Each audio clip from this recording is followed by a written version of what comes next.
সরকার ঘোষিত প্রণোদনার মাধ্যমে দেশে পোশাক খাত ঘুরে দাঁড়াচ্ছে বলে মন্তব্য করেছেন বাণিজ্যমন্ত্রী টিপু মুনশি। রোববার রাজধানীর পল্টনে ইকোনমিক রিপোর্টার্স ফোরাম ইআরএফ এর বেস্ট রিপোর্টিং অ্যাওয়ার্ড অনুষ্ঠানে এসব কথা জানান মন্ত্রী।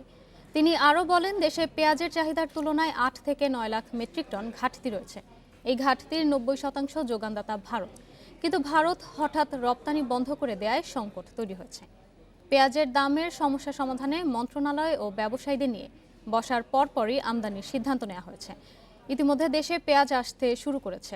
অনুষ্ঠানে মন্ত্রী বিভিন্ন ক্যাটাগরিতে মোট ১৫ জন সাংবাদিককে অ্যাওয়ার্ড ও ৫০,০০০ টাকার চেক তুলে দেন।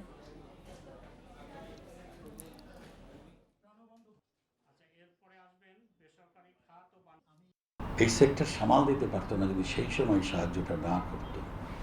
ঘুরে দাঁড়িয়েছে এই ট্রেড, ঘুরে দাঁড়িয়ে আবারও আগের অবস্থানে যাওয়ার চেষ্টা করতো। দাম বেড়েছে সেখানে, আমাদের এখানেও বাড়ছে। এখন ভারতের উপর আমাদের ডিপেন্ডেন্সি বেড়েছে। ছিল অনেকখানি পেঁয়াজের ব্যাপারে ৯০% ইম্পোর্টটা ভারত থেকে হতো। ভারতের নিজেদের শর্টফলের কারণে তারা বন্ধ করে দিল।